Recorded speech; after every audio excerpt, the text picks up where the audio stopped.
What organ in your body gives you the honorary title of being both a plumber and an electrician? Want to find out? Watch our first of our 4-part series with myself and Miss Caryn Cooper from Dance to Wellness. She's going to tell you everything that you need to know and maybe add a little dancing at the end there. Welcome to our 4-part series called Dance Your Heart Out. Oh, spoiler alert. Hey everyone, my name is Dr. Daniel Davids. I'm a physical therapist and I run the Traveling Physical Therapist. We provide in-home physical therapy throughout Long Island, and yes, it's covered by Medicare. So we do a lot of services in the home, we provide a lot of equipment in the home, and education. Today, we're going to be focusing on education with our first out of our 4-part series about keeping our heart healthy, keeping our bodies healthy through dance. So today, our Dance to Wellness coach is here, Caryn Cooper. Caryn, how are you? I'm doing well. Thanks, Daniel. So hello, everyone. My name is Caryn Cooper, and I'm the founding director of Dance to Wellness. And here we focus on doing fitness and nutrition programs for older adults and seniors. And today we're going to be focusing on the benefits of exercise for your heart. So as we know, our heart is one of the most important organs of our body. It is about the size of your fist and is located between your lungs, a little bit off to the left side. Some things that can affect the health of your heart includes your blood pressure, having it too high. Your blood pressure is basically the force it takes for the heart to push blood throughout your body. And if the number is low, that means that your heart is, working a good amount to get oxygen throughout your body. But when the numbers get a little bit too high, your heart is working a little bit harder than it needs to get the blood and oxygen throughout your body. Another thing that can affect your heart is having plaque buildup in your arteries. So when you have your arteries, it should be a clear tube, right?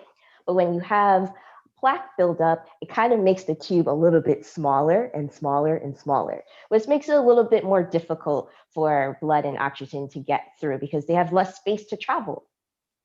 And another thing that can affect your heart is stress. I don't think we need to really talk about that in detail, but stress can definitely affect the health of your heart. And some things that you can do to take care of your heart is one, if you're a smoker, I highly recommend quitting smoking. Another thing, two, is maintaining a healthy weight. 3, you want to limit your consumption of alcohol. And 4, most importantly, but not last, at least, is to be physically active. So did you know that exercising for 30 minutes a day can improve your blood circulation, keep your weight under control, manage your stress, and also get the bad stuff out? Because when you're exercising, you're sweating, and sweating is a great way to release all of your toxins from your body. Some exercises that you can do for your heart are cardio or aerobic exercises. And the goal of this type of exercise is to increase your heart rate. Some examples can include walking, so simply walking, doing some jogging, riding a bike, and of course, dancing. I'm sorry.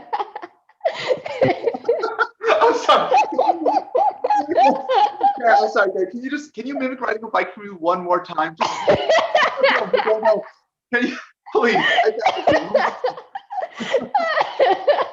So I saw you laughing. I was like, ah. So this is me doing my mind. So, yeah. Practice the bicycle. So there you have it, folks. You got it. Caryn's giving you some great ideas. Now, she said something very important that I think is something that it's worth mentioning. Half an hour of activity a day is a wonderful thing. And when you go see a doctor, your doctor's going to tell you, are you getting a half an hour of moderate activity every day? But what does that mean? What is moderate activity? Well, here's the thing. There's a very easy way to do some math to figure this out, and then it's really a little more subjective. I'm going to show you the math part first. So if you want to learn how to find out what your moderate activity is or your treatment zone when you're exercising should be, here's what you need to know. You may want to get a calculator out for this one. So the first thing you're going to want to do is get the number 220. Once you get that number, you're going to subtract your age. So for example, I'm going to say that you're 70 years old. So at 70 years old, 220 minus 70, that's 150. Once you get that number, that is known as your maximum heart rate. You're not going to want to go above that. In fact, your heart probably can't go above that, really, safely at least. The next thing you want to do is take that maximum heart rate, 150, and then you're going to want to multiply that by 0.5. So you want to take half of it. So easy math there. Half of 150 is, that's right, 75.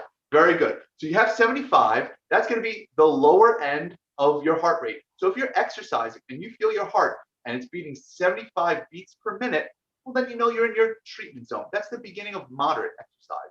Well, how high can you go? Great question. So you're going to take that same maximum heart rate. This time you're going to multiply it by 0.85. There you go, 0.85. Now, 150 times 0.85, well, that's not math that you're probably going to do in your head. I already wrote it down. It's 128 beats per minute. So your treatment zone, if you're 70 years old, is between 75 and 128 beats per minute. Now, how do you figure out how many beats per minute your heart is beating? Well, you can take your two fingers like this and put it right here next to your neck.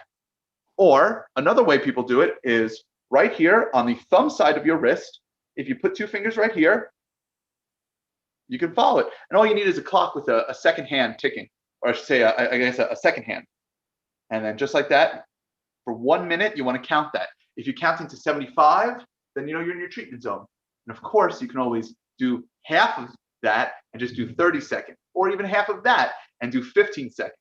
That's advanced math, though. There's an easier way to do this still, though. So if you want to find out the easiest way to do this, there's this really cool thing, I'm going to put it right here, called the BORG Perceived Exertion Scale. Now, this scale is excellent. It's going to give you numbers between 6 and 20. And it's going to say, and you have to say how hard is the activity you're doing between 6 and 20. 6 would be the easiest activity, practically like just standing up. And 20 is going to be the absolute hardest maximum that you can possibly do. So here's some breakdowns of the numbers. If you get to number 7, that's like very, very light work. If you're getting to 9, that's very light work. 11, fairly light. Once you start getting to 13, that's something we call somewhat hard. Then you get to 15, you get hard. 17 is very hard. 19 is very, very hard. And 20, maximum. So when you're exercising, you want to be between 12 and 16. So one of the things that I like to tell my patients is every 2 minutes or 3 minutes, think about that scale. We usually have it posted somewhere. Think about that scale and think, how hard am I working?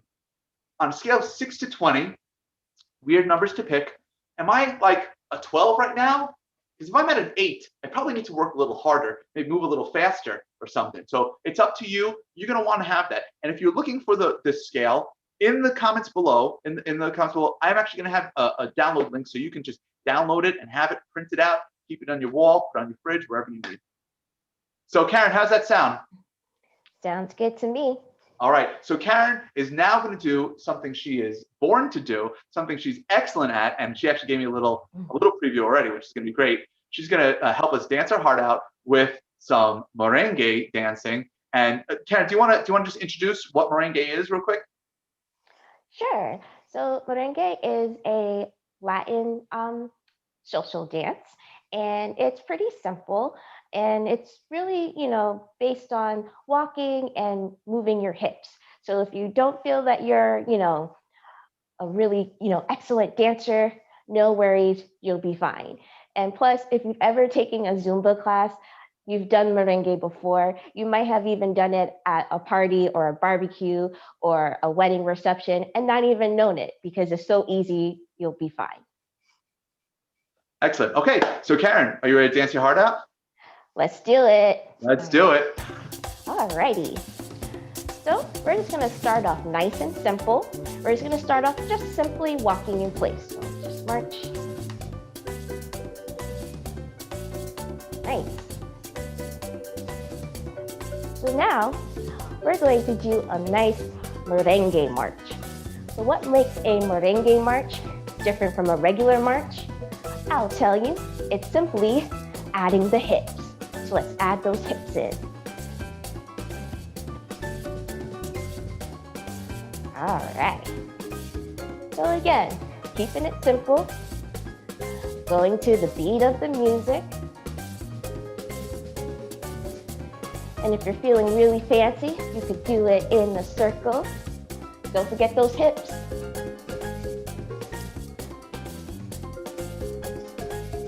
All right. Cool. So now we're going to do a little side step with our merengue. And it's really simple, keeping the same beat and rhythm. And don't forget the hips, of course. So we're going to start with our right leg. So we're going to go out, in, and march in place. Out, in, and march in place. Keep going. Out, in, march in place. Out, in, and now a little faster. Out, in, march in place. Out, in, march in place. Out, in, march in place. Out, in, march in place. Out, in, march in place. Out, in, march in place. Out, in, march in place. Now let's do it to the left, nice and slow. In, march in place. To the left. March in place. Step it out. In, march in place. One more time. Now to the beat. Out, in, march in place. Out, in, march in place. Out, in, march in place. Out, in, march in place. Out, in, march in place. Out, in, march in place. Out, in. One more time. Back to our merengue march. Nice. So we're going to be a little fancy here. So you know how we just did the step to the right a few times, the step to the left a few times. So now we're just going to combine and go straight through from right to left. Ready? All right, here we go. To the right, back, left, out, in, together, out, in, together, out, in, together, out, in, together, out, in, together. And now a little faster. Out, in, out, in. All right. Yay! Very good. Caryn, thank you so much. And very good for you. I hope you were able to stick out with that. Now, listen, if you had any troubles with that, you could always have a chair right in front of you just to help you keep your balance if you think balance is going to be an issue. But otherwise, I don't know, on the BORG exertion scale, I would say I was probably about a 12. I was at that beginning level of starting to have a little difficulty there. I'm not sweating, but I'm feeling warm. I'm feeling warm. So Caryn, thank you so much. And ladies and gentlemen, Caryn, can you tell everyone if they want to find out more about Dance to Wellness, how can they find you? Yeah, you can visit me on my website at www.dancetowellness.org. You can also find me on Facebook and Pinterest at Dance to Wellness. Excellent. And if you're looking for more information on in-home physical therapy covered by Medicare, you can always visit us at www.thetravelingpt.com, or you can give us a call at 646-733-4737. Caryn Cooper from Dance to Wellness, thank you so much for being here with us today. I'm excited. I'm so excited for part 2 of our 4-part series here. I don't know what you have in store, but I am so psyched. Thank you so much for being here with us. Thank you, everyone.